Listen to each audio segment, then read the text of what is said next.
Bueno, seguimos en el año 1818. Habíamos dicho que Pablo Morillo está en Venezuela y ya está sorprendido cuando ve en las llanuras de Venezuela, ya en esos llanos orientales, unos ejércitos que son capaces de salirle y darle cara. Cuentan que el 12 de febrero de 1818 se sorprende cuando a las 9 de la mañana en forma intempestiva encuentra desplegado en la llanura de Calabozo todo el ejército republicano. Digamos que fue el primer encuentro, esta fecha es importante, 8 de la mañana del 12 de febrero de 1818, primer encuentro formal, armado, entre Pablo Morillo y Simón Bolívar. Aquí Morillo en Calabozo sufre su primera derrota, que después compensa con la derrota de Cedeño, patriota, en la batalla de la Hogaza. El 15 de febrero, el Libertador, después de su victoria, se entera que el ejército de Morillo evacúa Calabozo. Calabozo, recordemos que era un punto fundamental porque es el centro de Venezuela, es prácticamente la entrada al llano que da a la cuenca del Orinoco. Quiso Bolívar, con una marcha rápida, interponerse entre lo que se llama el sombrero y la división realista para destruirla con su caballería. Recordemos que la caballería es el arma fundamental en estas grandes llanuras. La infantería sirve de poco en las llanuras, la infantería servirá de mucho en la sierra, en las montañas. Pero varios generales de Bolívar se oponen a esa medida y aún rehusaron abiertamente obedecer las órdenes, pretendiendo que antes se debía ocupar Calabozo. Miremos entonces la situación tan complicada de Bolívar. Bolívar todavía no es reconocido en toda Venezuela. Los problemas que tiene con Arismendi, los problemas que tiene con Mariño, los problemas que tiene con los que tuvo con Piar, que tuvo que fusilarlo, y toda esa, digamos que desconfianza de muchos jefes se traslada a las tropas, hasta el punto de no acatar la instrucción de cortar la retirada del ejército de Morillo. Por lo tanto, Bolívar, jefe supremo, entre comillas, tiene que condescender y aceptar pues que no se hiciera esa persecución al ejército de Morillo derrotado en estas primeras llanuras de Calabozo, perdiendo momentos preciosos. Dice José Manuel Restrepo, Bolívar un sacrificio de su gloria y de su opinión al amor de la independencia de la patria. Miremos a veces las decisiones tan complicadas. A pesar de ser el jefe supremo, no puede perder soldados, no puede permitir una escisión entre sus fuerzas y le toca a veces condescender. Y el general que está poniendo más problema acá es nada más y nada menos que José Antonio Páez. Por lo tanto, Bolívar no podía perder a Páez. Bolívar va a tener aquí pues un lastre bien complicado de manejar que se llama José Antonio Páez, el inmanejable Páez. Páez fue el que se negó a continuar persiguiendo a Morillo después de la batalla. Y fuera de Páez, Santiago Mariño, que siempre lo hemos ubicado al norte, prácticamente sobre la costa, en Cumaná. Bolívar había dispuesto que el general Bermúdez mandara ese ejército de Oriente, esas tropas republicanas, pero Bermúdez empieza a tener disgustos con los oficiales que siguen el partido de Santiago Mariño. Por lo tanto, Bermúdez tiene que regresar a la Guayana, allá a la desembocadura del Orinoco al Océano Atlántico. Se divulga entre los oficiales que Bermúdez regresa investido del mando por el jefe supremo, o sea, por Simón Bolívar, y los oficiales de este ejército de Oriente, movidos por los coroneles Domingo Montes, Izaba, Pagola, el mayor Villegas, hacen el 16 de febrero de 1818 un acta. Y en esa acta desconocen la autoridad de Bermúdez. O sea, se están rebelando contra Bolívar. Le atribuyen a Bermúdez un carácter violento y tiránico. Y, en consecuencia, llaman al general Mariño. Recordemos que estaba en la isla de Margarita, que ya había pedido perdón 1000 veces y se supone que estaba allí descansando. Entonces mandan por Mariño a la isla de Margarita para que regresara, para que se ponga a la cabeza de estas tropas que no le van a obedecer a Bermúdez. Mariño se pone de acuerdo con el gobernador de Margarita, lo que es hoy Nueva Esparta, que es el general Francisco Esteban Gómez, que parece también aprobó esa desobediencia a Bermúdez. Regresó entonces a la costa, lo que llamamos la costa firme de Venezuela, en marzo de 1818 y se pone al frente de esta facción que desconoce la autoridad del jefe supremo, Simón Bolívar. Miren pues la situación tan complicada en Venezuela. No hay unidad de mando, no hay aceptación total del mando en cabeza de Bolívar.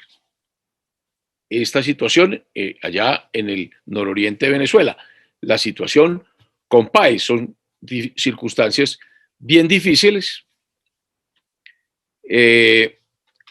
Bolívar ve la necesidad de volver a conversar con Mariño.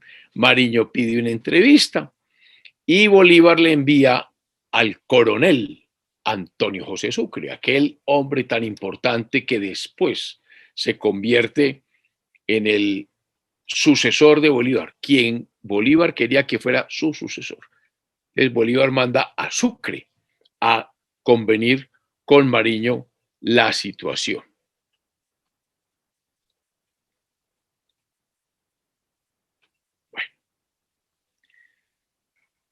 Mariño organiza una fuerte columna en Maturín, le dice a Bolívar pues que quiere olvidar sus rencillas, sus pequeñas pasiones, le asegura a Bolívar que se va a olvidar de todos los problemas que le había dado.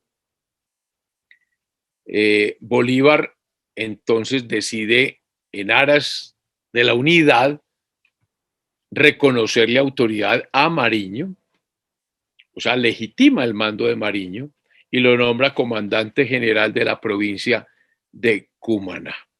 Aparentemente se arreglaron las cosas entre Mariño y Bolívar. Marzo 16 de 1818.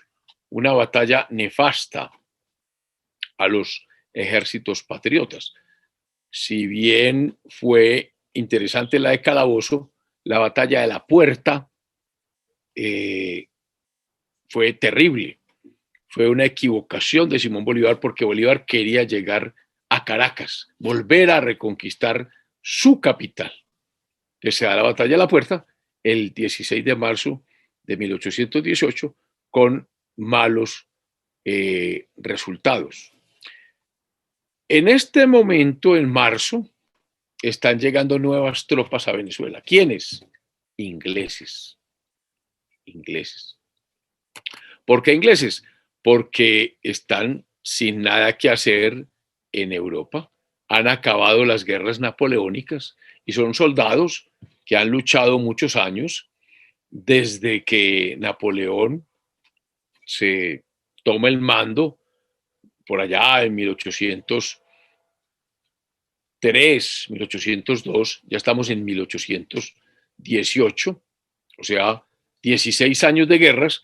Entonces vienen oficiales y soldados ingleses, obviamente no venían gratis, venían porque se supone que les iban a pagar los servicios. La mayor parte de estos soldados hicieron campañas en Venezuela y murieron en la guerra de la independencia. Ya hablaremos un poco de ellos, los ingleses. ¿Por qué no habían americanos? ¿Por qué no habían norteamericanos? ¿Por qué no había nadie en los Estados Unidos y los Estados Unidos se había independizado de Inglaterra? Bueno, los norteamericanos siempre se cuidaron de que sus hermanos del sur triunfaran o no de la madre patria. Nunca prestaron ningún auxilio a los ejércitos patriotas de Hispanoamérica. Bueno, ahí están unos pequeños tips que quedan allí. Morillo está pendiente de los movimientos de Bolívar, de los movimientos de Páez, entonces trata de interponerse, de obstaculizar, de frustrar esos planes de campaña, envía ejércitos para no permitirle movimientos a Páez, y surge en esta época, en esta etapa, 1818, en la mente de Bolívar otras inquietudes, y es que Bolívar no solamente está pensando en la guerra, se dedica a fomentar otros establecimientos públicos, y uno de los más importantes, la prensa, la información. Imagínense ustedes la desinformación que puede haber en este momento, donde está Morillo, donde está Bolívar, quién ganó, quién fue derrotado. Dicen que la primera víctima que cae en una guerra es la verdad. Entonces Bolívar encarga la publicación, decreta la publicación de un periódico semanal. Entonces tal vez el primer periódico del territorio libre de Venezuela, el Correo del Orinoco, porque el Orinoco, recordemos que queda establecida como la vía sobre la cual se está haciendo el alimento de la independencia. Entonces se crea el Correo del Orinoco. Y adivinen a quién se encarga la redacción de este importante semanario. A un granadino de Medellín, Francisco Antonio Sea, personaje muy importante que había estado en España, que había ocupado puestos importantes, que había estado con Bolívar en Jamaica y entonces siempre está atento a cualquier instrucción que le da el Libertador. Sea es un escritor muy elocuente, al mismo tiempo tiene un estilo muy elegante, muy puro, y él es el director de este Correo del Orinoco. Miremos otros países de Sudamérica, porque es que toda América, toda Hispanoamérica está en llamas. México, la Nueva Granada, la Capitanía General de Venezuela, Chile, el Virreinato del Río de la Plata, el Perú, el menos involucrado, digamos que era el Virreinato del Perú, pero Chile sí. ¿Quiénes están pendientes de Chile? Juan Martín de Pueyrredón, que era el director supremo de Buenos Aires, le envía unas comunicaciones a Bolívar. Ya Bolívar es un personaje reconocido, un gran líder en el norte de Sudamérica. En esa comunicación, Pueyrredón cubre de elogios a Bolívar, a los pueblos de Venezuela, por esa guerra heroica, constante, para sostener la independencia de su patria. Y también aparece otro personaje que tiene que ver mucho con la independencia de Chile, don Bernardo O'Higgins, quien fue después el supremo director de la llamada República de Chile y que participó en una victoria espléndida sobre el ejército español de los patriotas en Maipú. Entonces, hay una comunicación ya entre los grandes líderes del sur, O'Higgins, Pueyrredón, por el lado Argentina, y Bolívar, con esa mente tan amplia, también formada por sus maestros Bello, Andrés, Simón Rodríguez, concibe el brillante proyecto de la Unión Americana. Bolívar siempre ha visto que Hispanoamérica tiene que estar unida para enfrentar a los Estados Unidos. Por un lado, porque era una gran potencia que había sido capaz de derrotar a Inglaterra, y también para enfrentar otro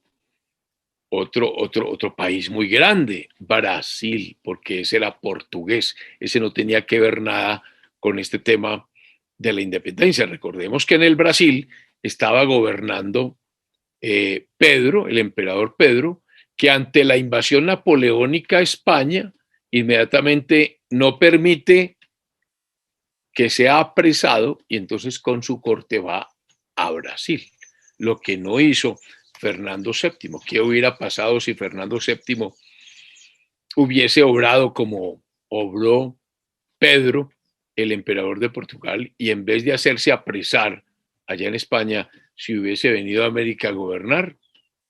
Interesante reflexión. Tal vez no hubiera habido independencia, por lo menos como no la hubo en el Brasil, o no hubiera sido tan violenta y tan sangrienta. Bolívar les dirige a los habitantes del Río de la Plata, Pueyrredón, miren lo que está pensando en eso, un mensaje que dice así: la República de Venezuela, aunque cubierta de luto, os ofrece su hermandad, y cuando cubierta de laureles haya extinguido los últimos tiranos, entonces os convidará a una sola sociedad, para que vuestra divisa sea unidad en la América meridional. Ese es el Bolívar visionario. Ese es un Bolívar que hay que estudiar a fondo. Lamentablemente esas ideas no tuvieron cabida en los gobernantes de Buenos Aires. Muy bien, regresemos a Venezuela, donde está Bolívar. Bolívar también se percata de que en la provincia del Casanare, Nueva Granada, allá hay un ejército, pero que hay que organizar mejor, porque allá siempre han habido unas guerrillas. Y entonces hay que organizar tropas que habían liderado dos jefes patriotas, Juan Galea y Ramón Nonato Pérez. Galea y Pérez eran unos buenos oficiales, pero no tenían la formación militar suficiente para dirigir un ejército. Entonces, ¿qué hace Bolívar?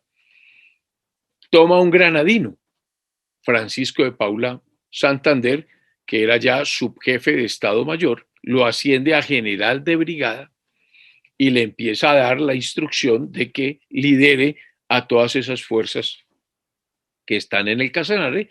Le da armas, le da 1.200 fusiles con municiones suficientes, le da 4 oficiales, que fueron los coroneles Jacinto Lara, Antonio Obando, y los tenientes coroneles Joaquín París y Vicente González.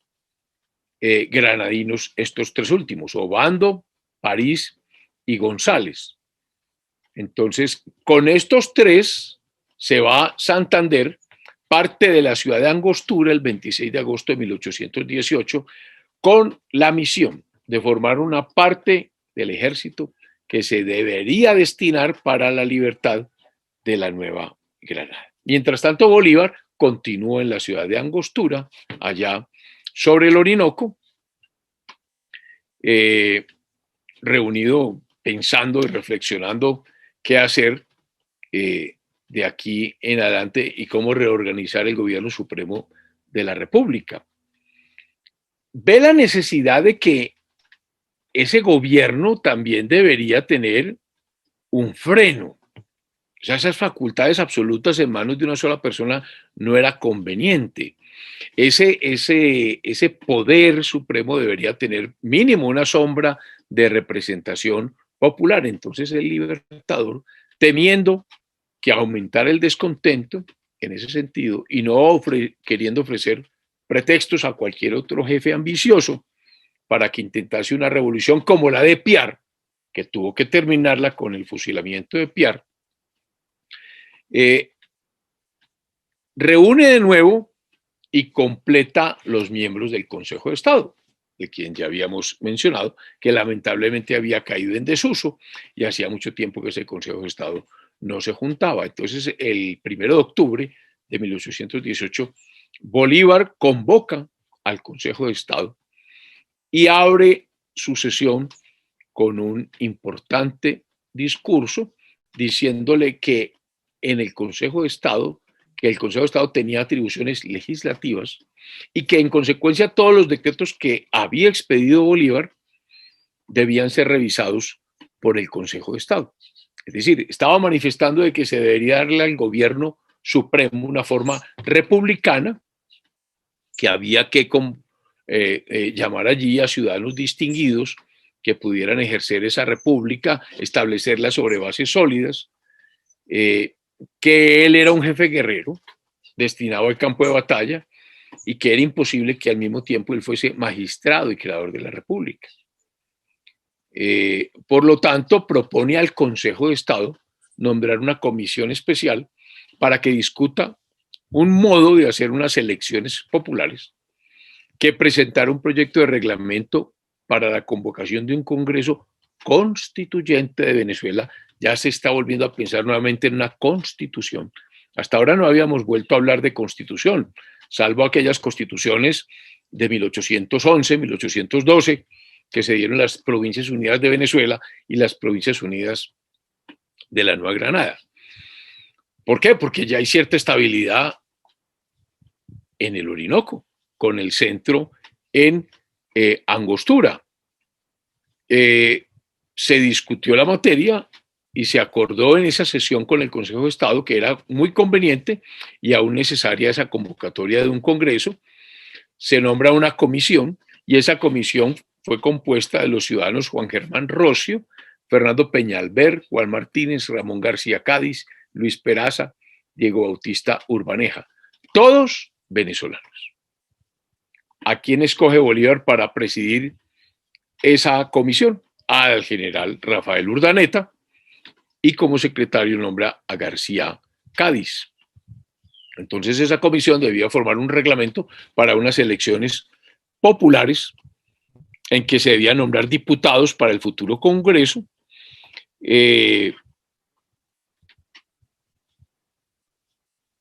Entonces ya se está indicando la idea de que Venezuela, en ese momento, Bolívar ya tenía en la cabeza que Venezuela debía formar una república con el virreinato de la Nueva Granada. Y había advertido que debía admitirse en el Congreso, que se iba a convocar, que los diputados de la provincia de Casanare, que era la única provincia que estaba libre de la Nueva Granada, entraran a formar parte de ese Congreso. Se dijo que ese Congreso tendría 30 diputados, 5 por cada una de las provincias de Venezuela, que eran la de Caracas, la de Margarita, la isla, la de Barcelona, también sobre la costa firme, Cumaná, sector nororiental, Guayana, desembocadura del Orinoco, y Barinas, en los llanos orientales de Venezuela. Que las elecciones debían hacerse por los pueblos libres reunidos en parroquias y donde los sufragantes se hallaran con las armas en la mano, pues esas elecciones podrían hacerse por divisiones militares, que era lo que sucedía, por ejemplo, en la provincia de Guayana, en el Orinoco y en la de Margarita. ¿Qué estamos viendo? Estamos viendo el inicio de lo que fue el famoso Congreso de Angostura. Entonces, se fija como fecha para instalar ese Congreso el 1 de enero de 1819. Esa es la fecha en que debía instalarse ese Congreso en la ciudad de Angostura. Se dice que la redacción de esta convocatoria parece que fue hecha por el doctor Juan Germán Rocio, y esa convocatoria fue aprobada por Bolívar, jefe supremo, el 24 de octubre de 1818 y se convierte en ley de la República. Antes de aprobarlo, el Libertador hace una proclama dirigida a los venezolanos del Estado de la República, manifiesta la necesidad de convocar ese Congreso y dice unas palabras bien importantes. Venezolanos, nuestras armas han destruido los obstáculos que oponían la tiranía a nuestra emancipación y yo, a nombre del Ejército Libertador, os pongo en posesión del goce de vuestros imprescriptibles derechos. Nuestros soldados han combatido por salvar a sus hermanos, esposas, padres e hijos, mas no han combatido por sujetarlos. El ejército de Venezuela solo os impone la condición de que conservéis intacto el depósito sagrado de la libertad. Yo os impongo otra menos justa y necesaria al cumplimiento de esta preciosa condición. Elegid para magistrados a los más virtuosos de vuestros ciudadanos y olvidad, si podéis, en vuestras elecciones a los que os han libertado. Por mi parte, yo renuncio para siempre a la autoridad que me habéis conferido y no admitiré jamás ninguna que no sea la simple militar, mientras dure la infausta guerra de Venezuela. El primer día de paz será el último de mi mando. Ese discurso tiene unos aspectos bien importantes de resaltar. Uno, los militares no deben gobernar. Ahí está Bolívar diciéndolo. Yo soy un militar, no un verdadero gobernante. El primer día de paz será el último de mi mando. Y otro tema importante, Bolívar siempre anda preocupado por la moralidad. Elegid para magistrados a los más virtuosos de vuestros ciudadanos. La virtud. Bolívar es una persona que ha leído a Platón, las virtudes cardinales de Platón, la prudencia, la justicia, la templanza, la fortaleza. Elegid por magistrados a los más virtuosos. Y por eso él siempre, en cualquier propuesta constitucional, habla de un poder moral, como vamos a ver un poco más adelante. Entonces, deja prácticamente organizadas las cosas para que ese Congreso se reúna, como lo dijimos, en el momento más importante. Bolívar regresa a Angostura. Se hablaba mucho de que en esta época el Gabinete de Madrid quería conseguir la mediación de grandes potencias europeas para terminar la guerra de sus colonias en América, con el fin de sujetarlas de nuevo a su dominación, y que esos pasos diplomáticos eran muy efectivos. Tal vez por eso Estados Unidos no quiso participar en esa guerra de independencia. Eso llamó mucho la atención de los patriotas en Venezuela. Como consecuencia de esas noticias, el Correo del Orinoco, el periódico dirigido por Sea, publica un largo artículo bien escrito, manifestando cuánto había trabajado Venezuela desde el principio de la guerra para arreglar la cuestión de la independencia de un modo pacífico y amistoso, pero que el gobierno de España lo había despreciado todo, Fernando VII, haciendo en Venezuela lo mismo que en el resto de la América española, una guerra de exterminio y devastación. Recordemos que estamos todavía con la guerra a muerte, declarada desde 1813 por el decreto famoso de Trujillo. Por tal motivo, decía en el periódico El Correo del Orinoco, no había quedado a los patriotas más recursos que pelear hasta conseguir su absoluta independencia. Es decir, las naves están cortadas. Bueno, vamos a dejar acá porque vamos a entrar ya en lo que fue el año de 1819 para explicar la famosa campaña libertadora con la cual Bolívar irrumpe y tiene éxito. Fíjense el tema curioso. Bolívar, ¿dónde ha obrado? En Venezuela. ¿Qué tiene en sus miras? Caracas. Tiene siempre Calabozo, los Llanos Orientales, Angostura, Cumaná, Margarita. No ha pensado en la Nueva Granada, solamente está pensando en los Llanos del Casanare. Pues es a partir de los Llanos del Casanare, del ejército que mandó organizar a Santander, que Bolívar súbitamente cambia de planes y esos planes hacen exitosa esta campaña libertadora. Entonces, vamos a dejar acá para que la próxima semana trabajemos el año de 1819. Buena semana.